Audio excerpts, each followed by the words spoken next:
So, as I was saying, we're looking at the Spivak library, and page 14, single random queue, double random queue, triple random queue. Yeah.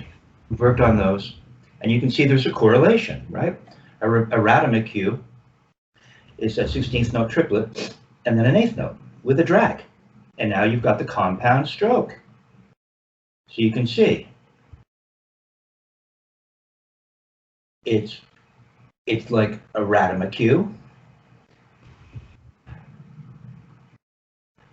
It ends in an accent, so it's a 2-bar phrase.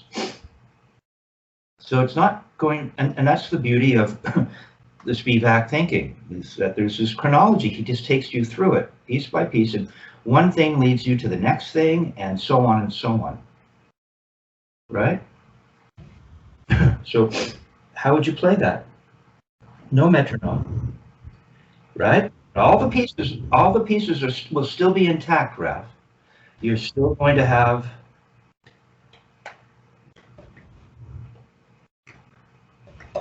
now. There are different ways to play this, but in that there is an accent on the last 8th note of the second bar, and none of the well, there are no accents written except for that last 8th note.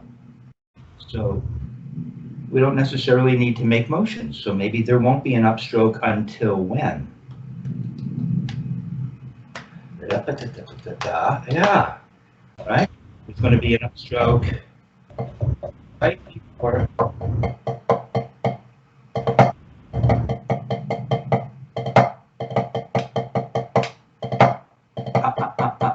Up, down.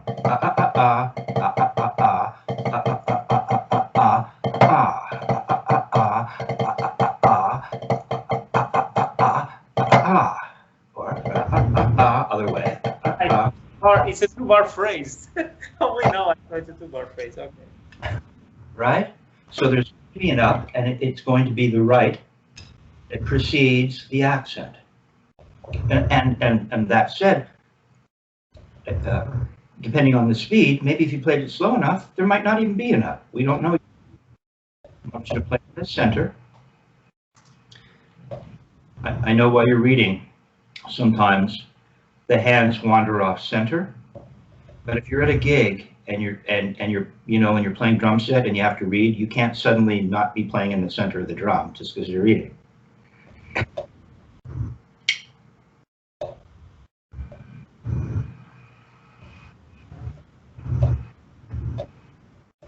hear you very well.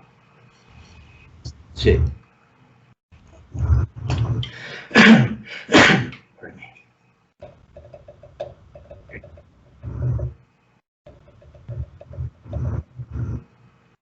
Yeah.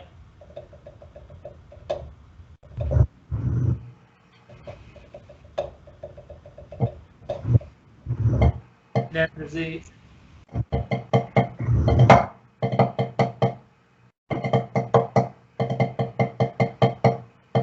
So I want to hear this part, the second bar.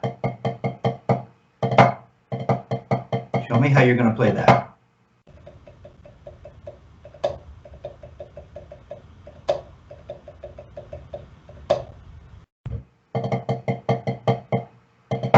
exactly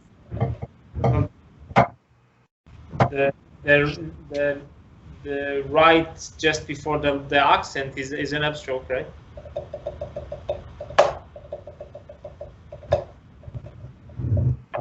Not bad, Raph. Your throat just changed a little bit. You got.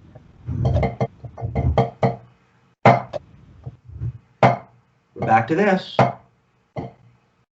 Up, down. You know, we've worked on this. So we want to get to this position, right? You really feel this hanging in that middle finger, right? And then we're just going to turn.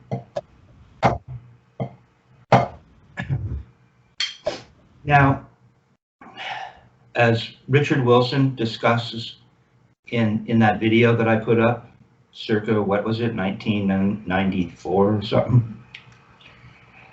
And he's, happen until you feel the stick laying in your hand, and you can, and he's up here, you know, really, if we're going to demonstrate this, and this is a Richard Martinez thing as well, right?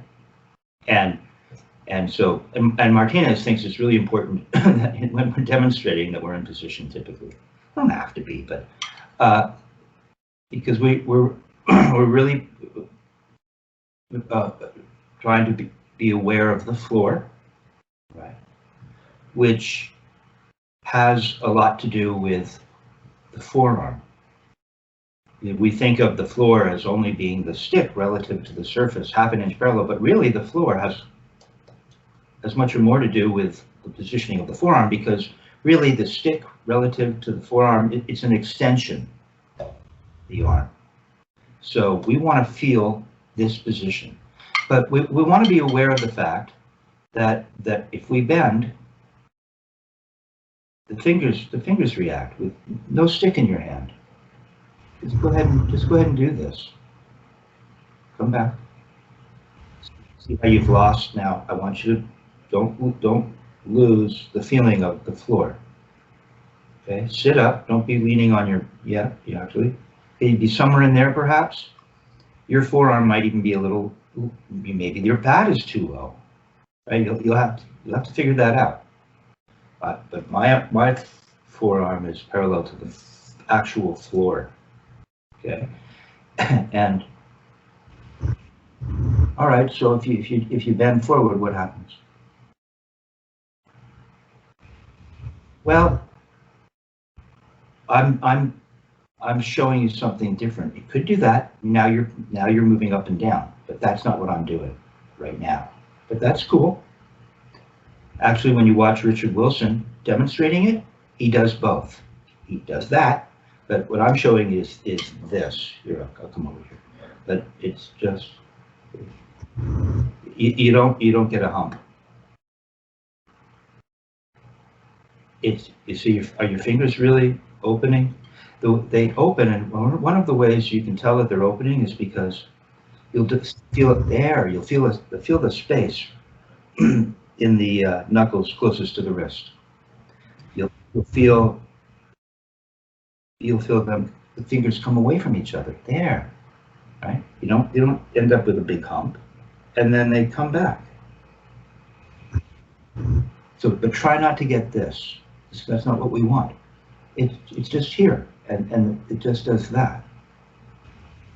And it does that. Do it again.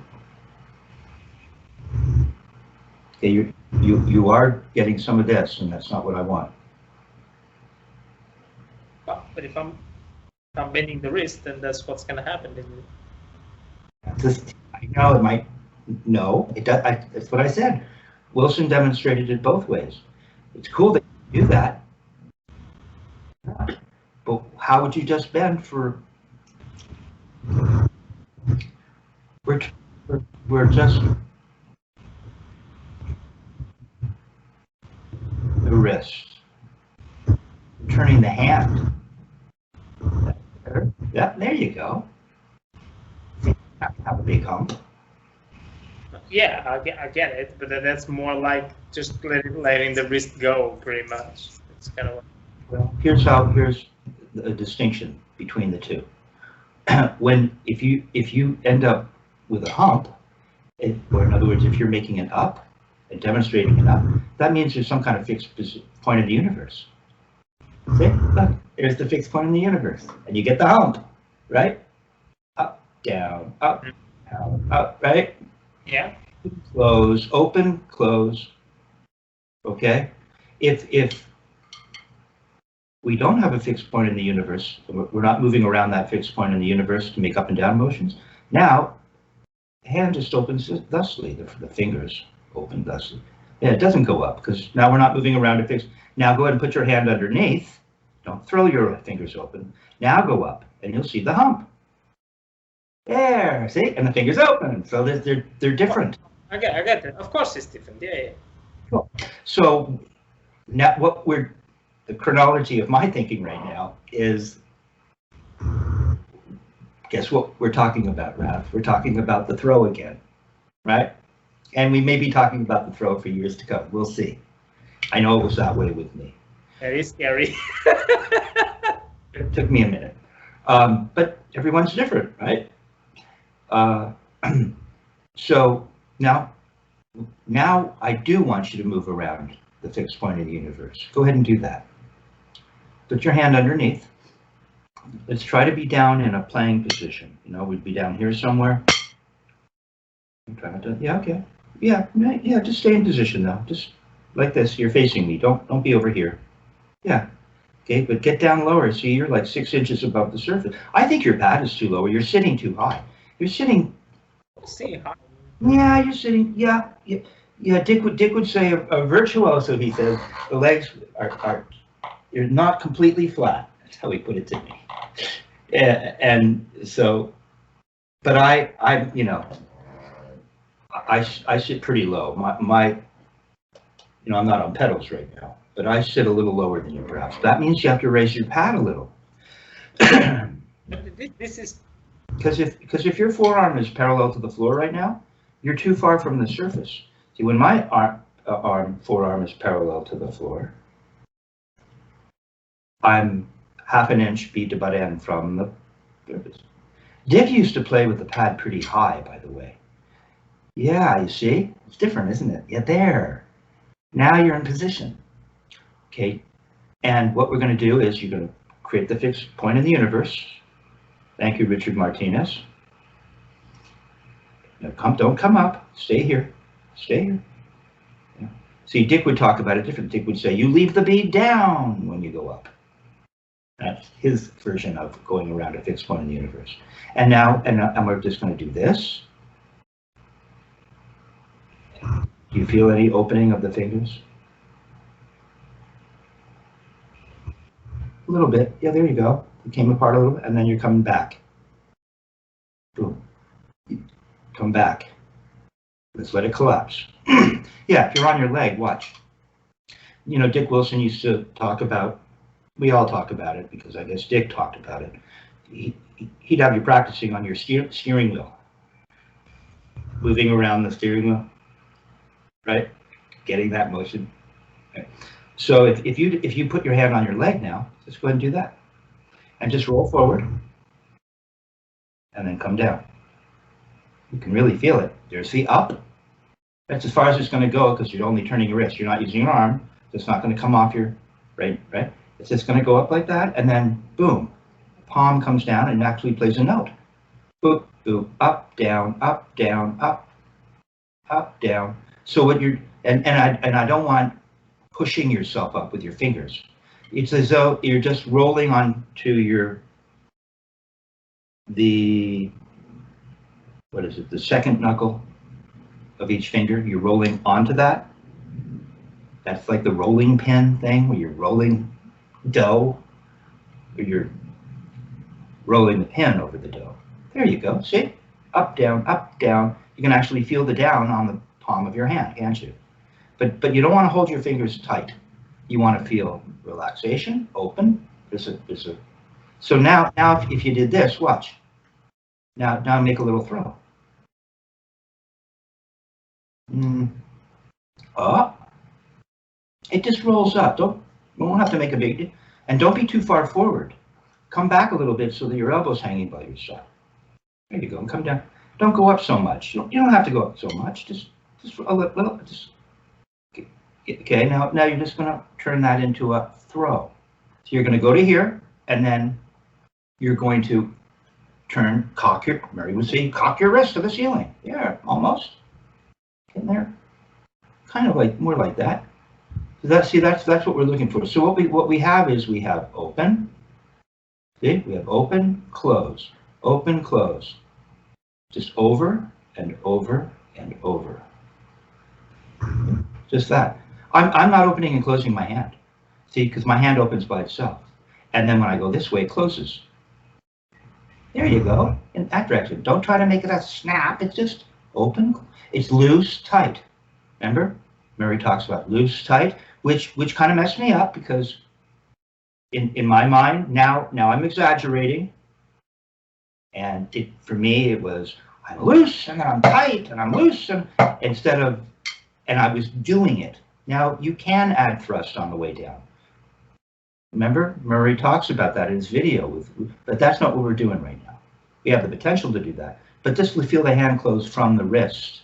There. So that's why when you go like this, you want.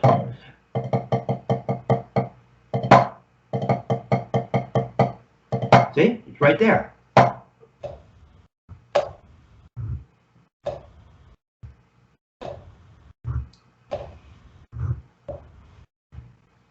Not bad.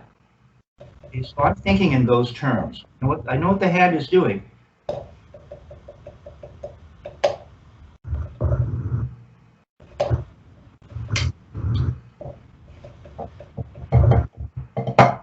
And don't be afraid to cock your wrist. Watch. My stick is coming up higher than my chin.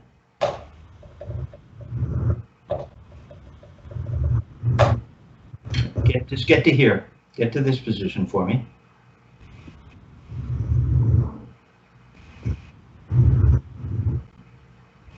And then turn your wrist. There. Do that again. Now turn your wrist. Yeah, so you really come up, right? See this, right? There's a somewhat more dramatic angle when I do it. And then you're going to turn your wrist.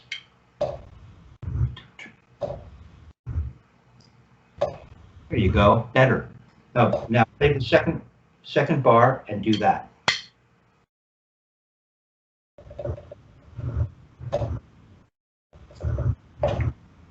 Okay, now go and play the whole thing.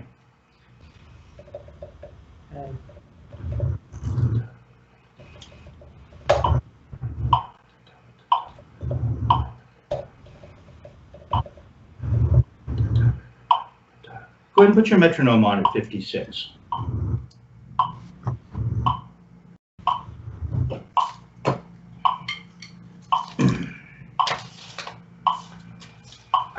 It's fine.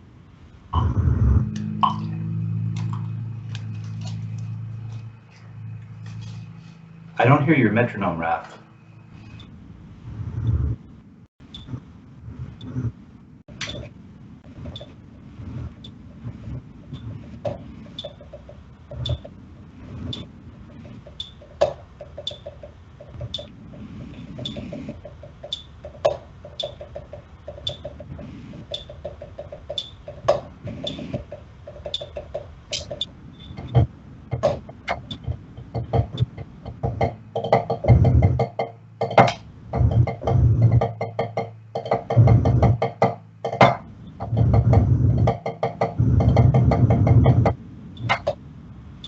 Give me a nice big throw, Ralph. Come on, give me a throw. Yeah, there, come on. Yeah. Lock that wrist. There you go. Go the other way now. Go the other way.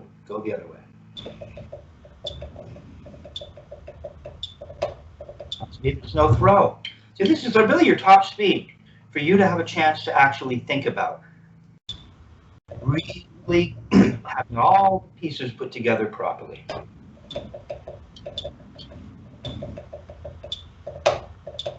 Center of the drum, of the chamber.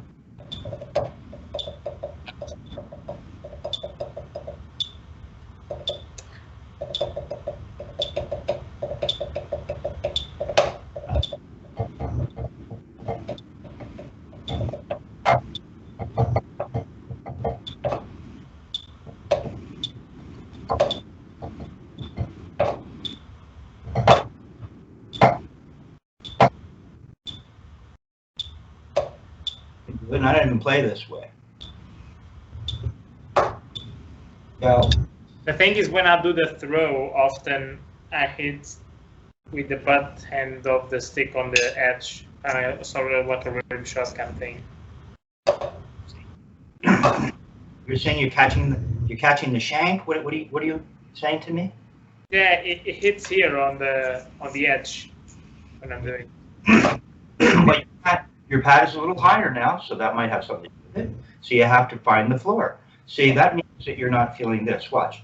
If you're not doing anything with your arm, why wouldn't it end up here? That means that you're lowering your arm a little bit while you make the stroke. It means you're using your arm. But if you don't use your arm, it literally can't do that. It won't do that. See, it comes back to where it started. Oh, I caught the shank. Yeah, I just did. There. And I know that means I did something. If you really leave it alone, go ahead and just do this in your left. Remind yourself of what this feels like. With no stick. Come on. Oh, loose, tight, open. Oh, see, you're not opening. See, you're not. That's why you're not feeling it. That's part of the problem. You're going to hold your hand tight, and you're going to find that you won't be able to leave from your wrist. There you go. There you go.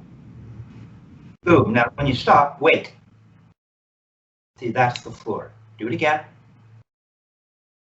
That's the floor. Now do that with the stick.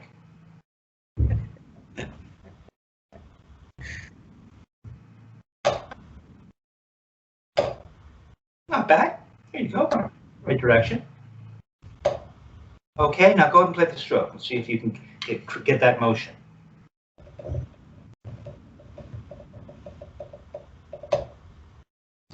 So, Raph, don't lose. Remember, it really is a 3-finger grip.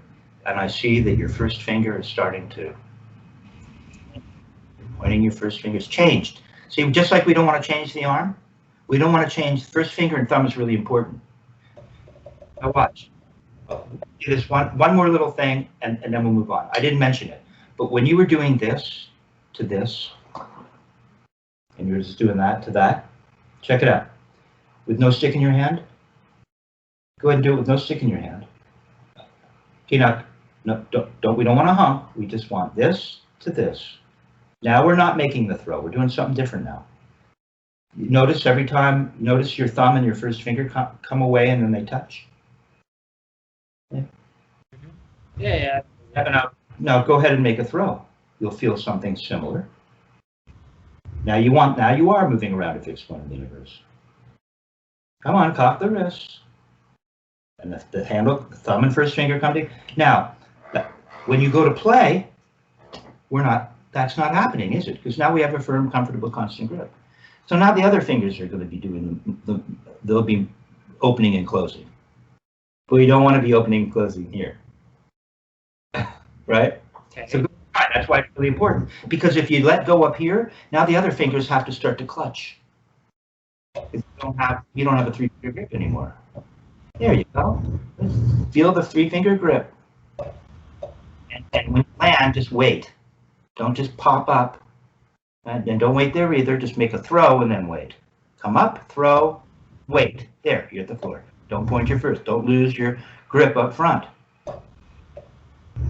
Don't interfere with the 4th and 5th. They're just along the side of this thing. Okay. One more time, see if you can play it with that motion. Watch that first finger in the left. It looks different than your right. There, it's different. There. Now you're conscious of that grip up front. Okay. That's what I want you to work on. It's good. Good. Yeah. All right. Now let's get back to, let's take a look at stick control. Okay. Page 5. We're going to the drummer's Bible now. Right. Up. Yeah. Okay. Now 72 to 80. Let's take a look at it. Let's take a look at it at 72. Which is interesting. Yeah, playing rebounds at 72. That's perfect for you right now. Go ahead and do that.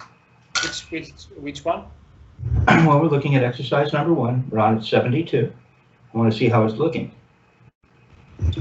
Now in a sense we're in that world of singles for the first 2 exercises, which is something you've been really thinking about. So remember, Raph, everything I've just described to you in terms of, and now we're not making throws, so we're not moving around a fixed point of the universe. Right? But all of this stuff that I hipped you to, it hasn't gone away. This doesn't ever go away. But it's so subtle. I mean, how much of that will you feel? I don't know. You don't know either. We're going to find out. That means just don't clutch the stick. If you're really relaxed and you maintain a grip up front, at the 3-finger grip, and you don't let the 4th and 5th get in the way or do something, because, okay, well, I'll leave it at that. Go ahead and 72 to a half.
Not hearing you.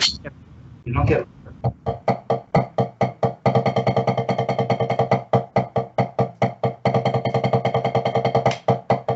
Don't have to get that. But the character of the hand changes. Because my single stuck, that's why. Let's figure it out. Because one of these days, you're not going to be able to say that anymore. You'll be not being able to say that anymore.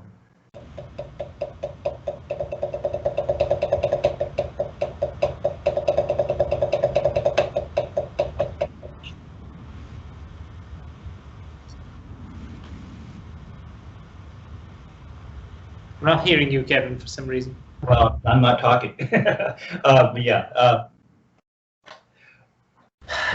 So it appears to me, and I haven't asked you to turn and give me a profile, but I'm pretty sure I'm on something there. When,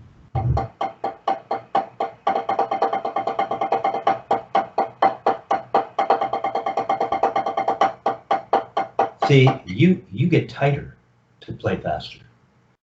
What? You're okay. You're okay in here, relatively. And then you go like,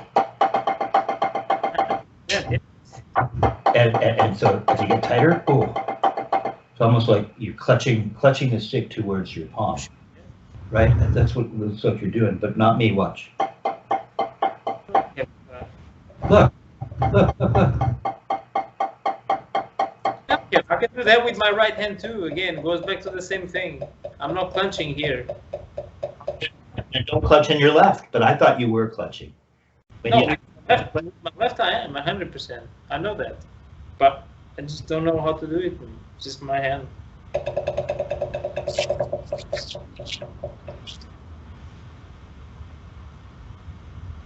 Sorry, I can't hear you. We're getting a feedback loop. Sometimes when you go to play, for whatever reasons, we're getting a loop. So you're just gonna, when I go to speak, you just need to stop playing. Yeah. Look at the position of my hand. Your left was just better than your right, man. I hate to tell you. You're gonna look back, yeah. It's true. I'm sorry. Stay with me. Stay with me. Let's keep this going. Don't be Kevin yakking while Murray Spivak is handing him the Holy Grail, and I'm like, well, what about this? It's like, shut up, Kevin. God, Murray's handing it to you on a silver platter. So, no, come on, stay with me. Yep, stay with me.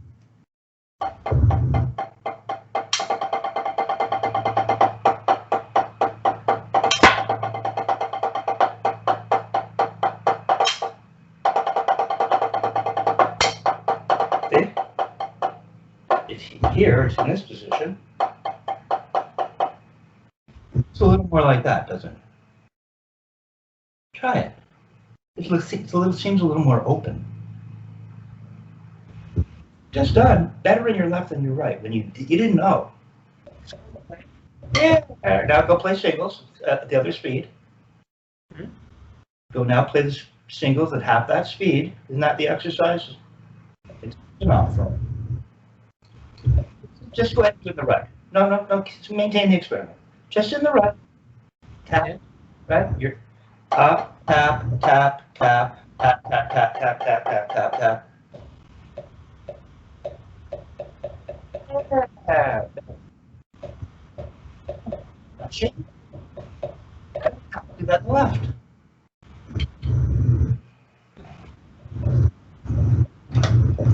There. Not bad.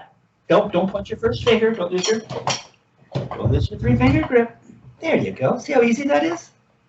No, I'm overcompensating my fingers. It's all right.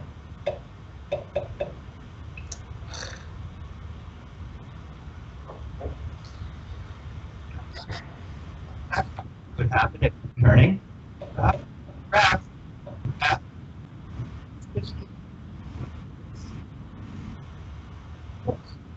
I can't hear you, sorry. Kevin. Yeah.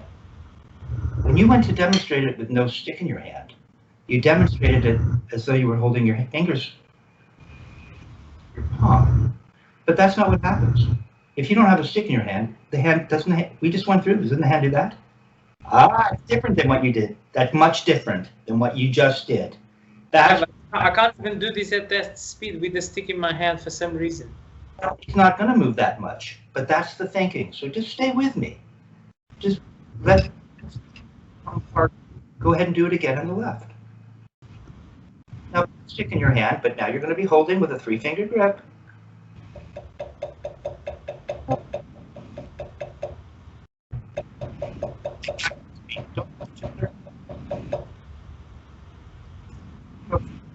Say again? Maintain, watch. Maintain the grip up front. Look, it's a 3-finger grip. I maintain. I don't go pointing this finger, I'll lose this. And I know you don't see, you're not going to feel this. You're not going to feel that. That's the idea of feeling nothing. Feel it. You see, there's nothing to feel. It's mysterious, isn't it? There you go. Now go ahead and put them together. See, now it's not. Now you're not clutching to play faster.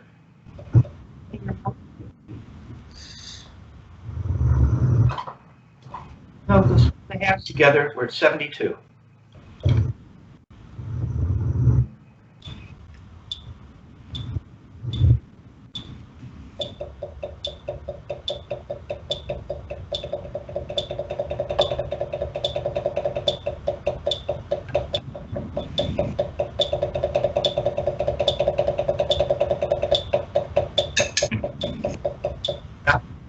Your left is just as good, maybe better right now.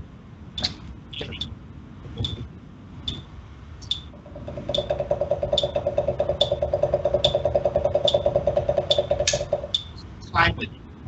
Now, when you look back at this tape and you watch the first time I had you double the speed, and you that's not what you were. You'll see that that's not what you were doing. What you were just doing now is different than. Now the hands seem more like mirror images of each other. Okay? Now we're going left, number 2. So that's, I'm going to add that to your lesson. I know it's going off script. Stick control is in a certain way to a half note. We don't double it up here on page 5, but we will. So that's really good for you. I wanted to point that out to you. Okay, point left. Now we're just going to stay. Let's just play the book. So now we're back. And we're As well, right? we're at 72.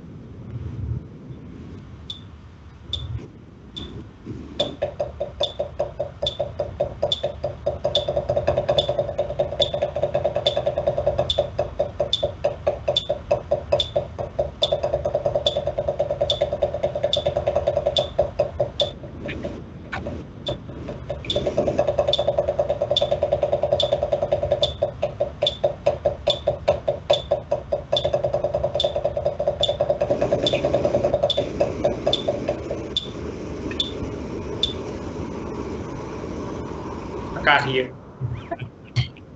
Something going on there in London.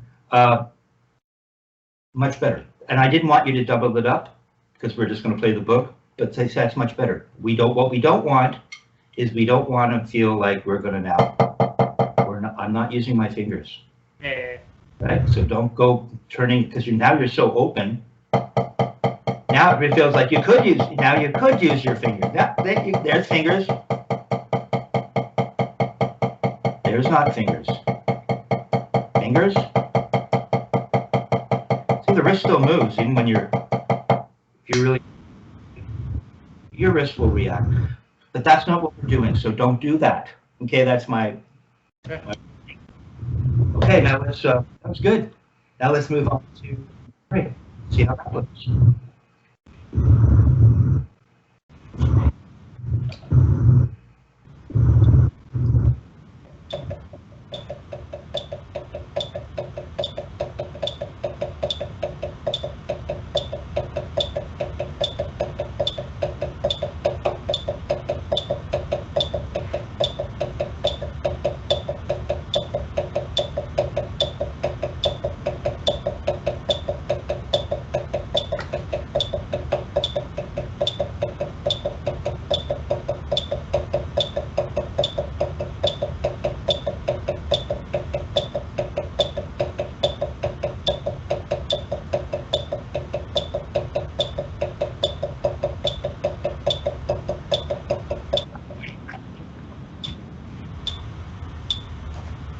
Say again?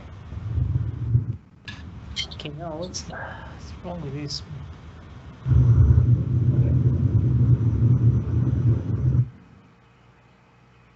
Well, now it's gone, but I don't know if you can hear me at all.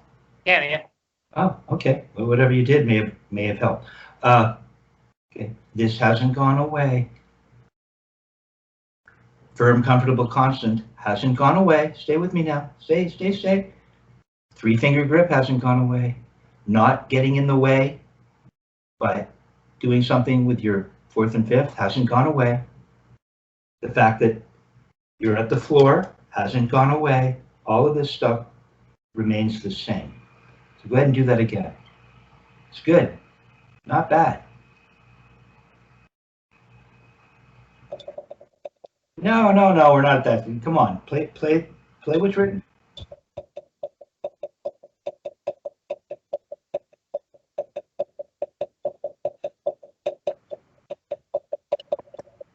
Remember, Raph? Remember, the stick. Not bad. The stick is going to travel through this channel, isn't it? Yep. Right. So we can't get in the way with the 4th and 5th. We'll spoil it. They can be on the side, but don't let them get in the way. Don't start doing anything with them. We want a nice narrow fulcrum, 3-finger grip fulcrum.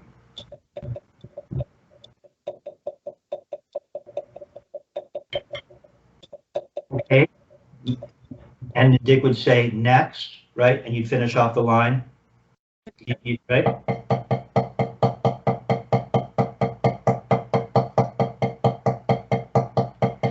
Next. Click. Then you go the other way.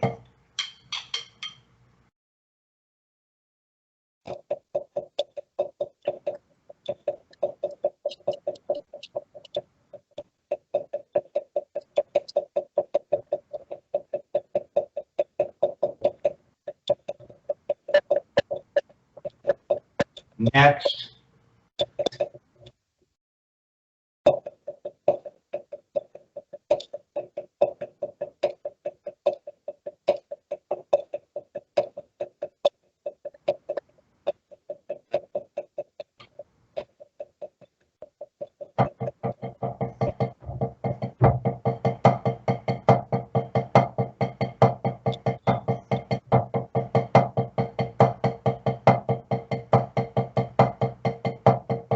We still have that little throw, but now it's not.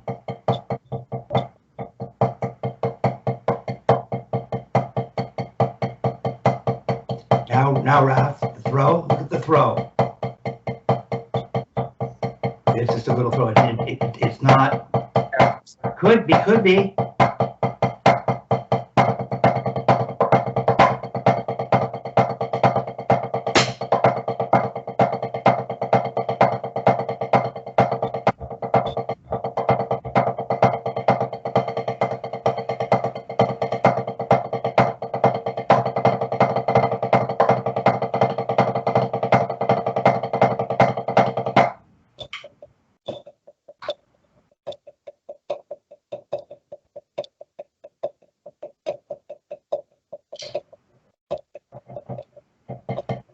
See, Raph,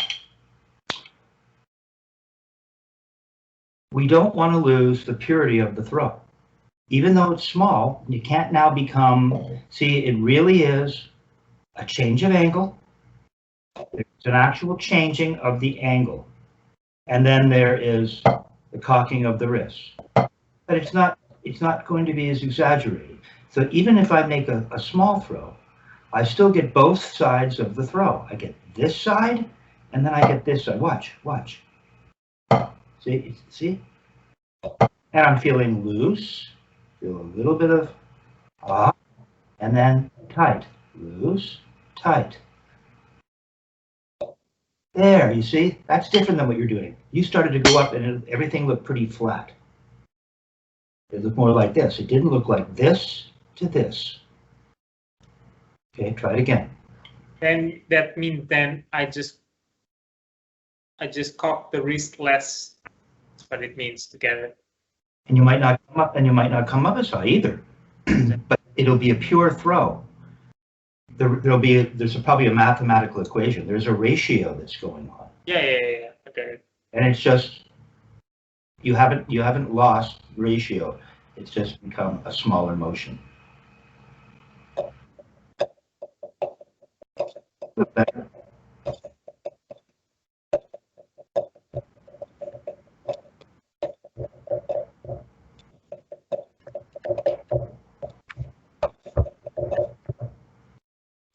What I want to be careful of, and I don't think, not bad. What you want to just be careful of is that because it's slow enough where you could play the diddle on the wrist, right? Yeah. What?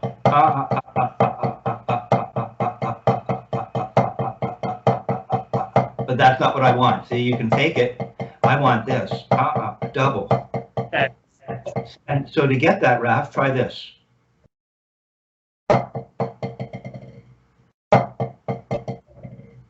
Paradiddle.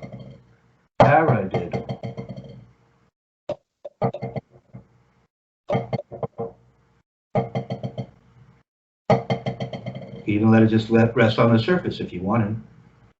I don't mind. I just want to make sure it's actually rebounding. I'm using rebound for sure. Well, try this. Just.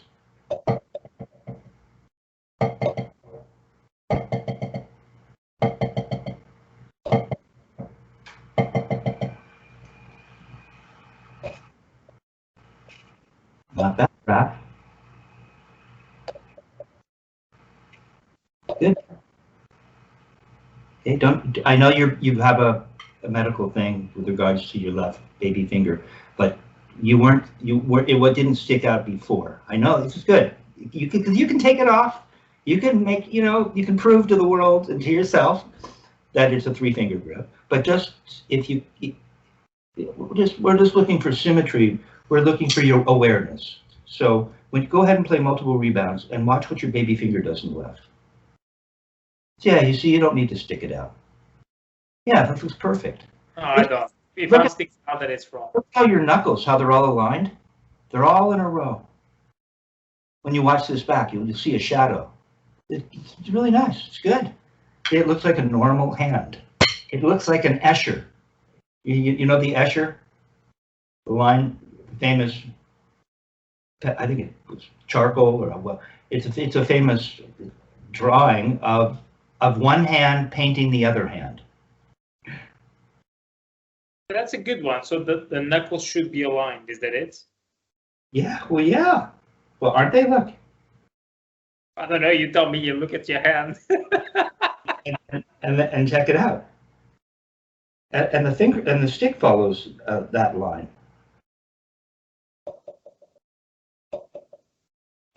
Doesn't it? Yeah, that's a good point. See how the knuckles, when you look at the hand from this position, are aligned, and the stick follows that line. Okay? You don't have to do anything weird with your baby finger, but you might not. I know. So I want to be aware of the fact that you suffered a break. I know. See, it looks really good. Everything's aligned. Here you go. I know you didn't want to do that at first. Oh, it's rebounding. But you see, you got something out of just flowing with me. It's like, oh, the stick. Oh, yeah. See, we just keep removing any confusion. Yeah. One bit at a time. Okay? So go ahead and now let's take a look. Let's take a look at. So I know you can play the inversions. Let's take a look now at number 9. That's going to involve 3 rebounds. And as you asked last time, why am I throwing? I could just turn for 3 rebounds. And you're right, you could. But the classic Richard Wilson approach to teaching stick control, page 5, he'd have you make a little throw because it provides that little extra momentum to carry you through to the 3rd rebound. So go ahead and do that for me. It's a small throw, though, right? Yes, it is an actual look. It's an actual throw. Fixed point in the universe, cocking the wrist. Right? Is it the same sort of throw as the diddles or not? Yes. It is, right? Right in that range.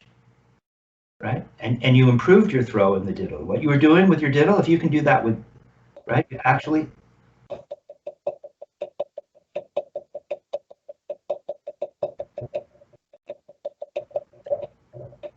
Yeah, Ralph. Yeah, how easy that is? You know, don't go showing off now. Come on. That's good. Can't do it with my left hand. I mean, it's not terrible. But Do you have the metronome on, or are you winging it here? You're okay.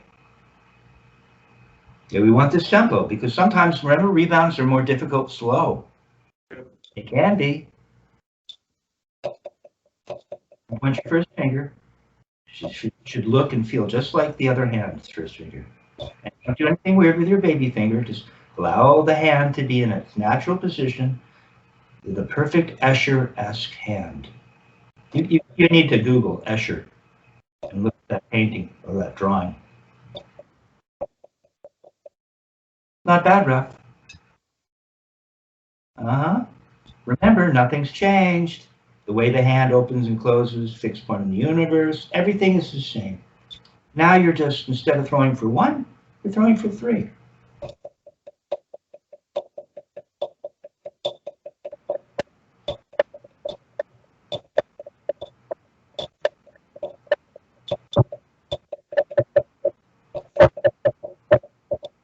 Come on, don't start giving me this in the left. He was fine. I really need to see this to this. Actual throw, even though it's a smaller throw. Yeah, Ralph. Okay. Now, it's good, man. Now, how about number 13? We didn't get to 13 last time. So let me see number 13.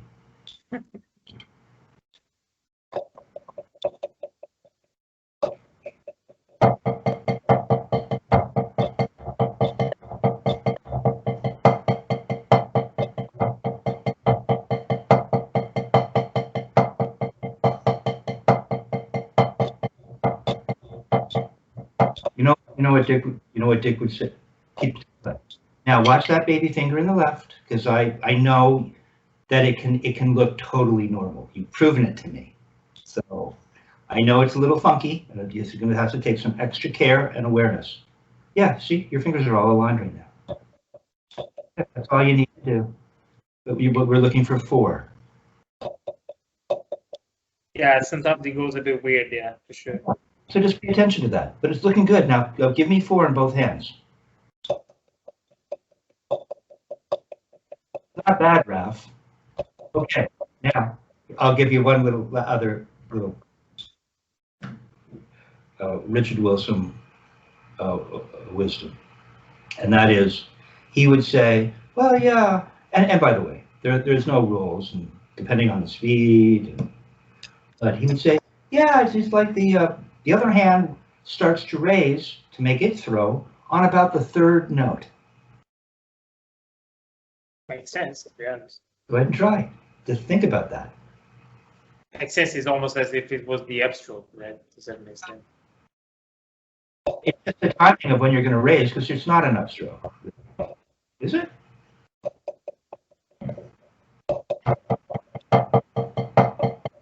No, watch. See, it's just doing it. Watch. Raph, it just does that. I'm not making an upstroke. And it'll go up and the other one, on the 3rd one, will go up. 3, 3, 3, 3, 3, 3, something like that. It's neat. It's neat to incorporate that in your thinking, because it just adds another element of challenge. Now your mind is focusing on the hand that isn't playing, and the timing that it will start to make its motion. And the other hand has to finish making its motion, and now the other hand is thinking about when it's going to make its motion while the other hand is rebounding. So okay. It creates a uniform cycle, right, to a certain extent. Go for it.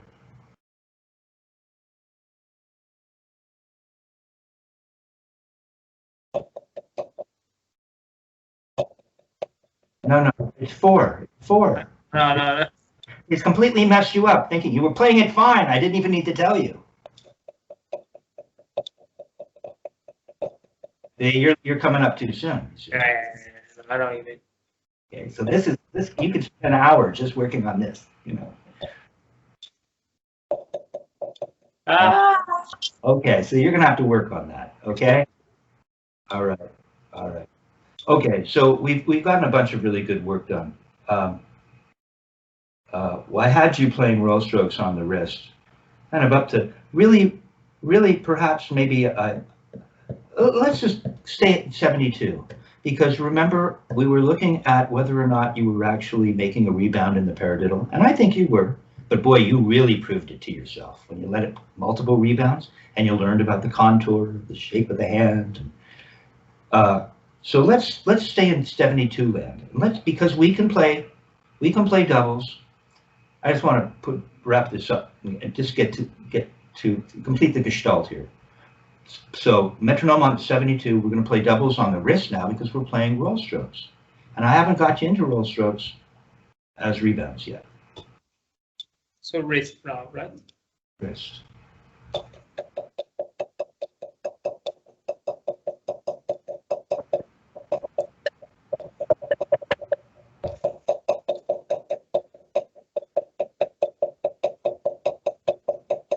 I have to adjust you, and then you fixed it.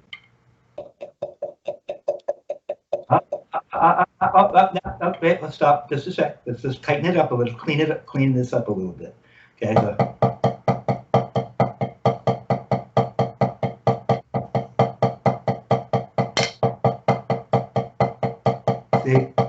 see where I wait? In your left, you started waiting here. That's hard to do. Started waiting somewhere in here.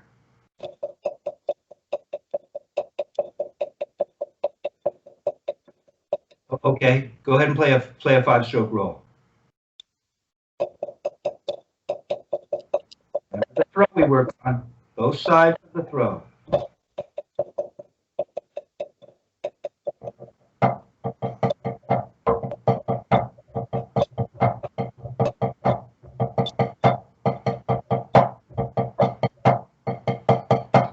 See, Raph? If you don't stop low, and you're waiting up here, and you go to make a throw, Raph, if you're waiting here and you go to make a throw, now your fixed point in the universe is way up here. Yeah. Now you're doing something that revolves around a fixed point in the universe that has disappeared, really, or it's a new fixed point in the universe. But we want to be down here. Everything resolves at the floor. So as if we worked,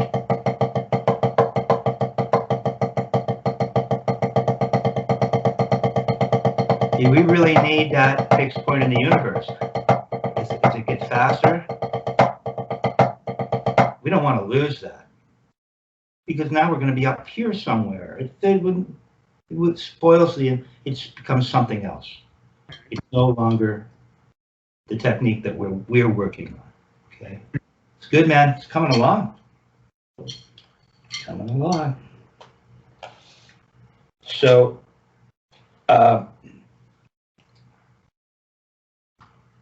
yeah, you see, you got a bunch of new information today, really, and the gig is to not. Murray Spivak would hand me this treasure, and it's like, yeah, but what about? It's like, look what he just gave you, and my mind is, well, this couldn't be it. I'm not feeling anything. See, there's like really nothing to feel, right? It's very subtle. And these little things that I'm showing you, don't blow them off, because they're going to add to the entirety, the holistic aspect of this technique. And as you can see, playing is really easy. To go fast, you don't get tight. Now you're loose when you go fast. Now you can move around the drums. Oh, feel uptight. You develop a flow. And it's a different kind of attack, because we're not destroying the timbre of. Listen, here's tight, loose, tight. Yeah. Right? You hear the difference? Yeah. And so as soon as you choke the stick, you lose what Richard Wilson talked about, which is, he said, in actuality, the stick is the instrument. You don't want to choke the instrument. Okay? Cool, man. I'm going to turn this off.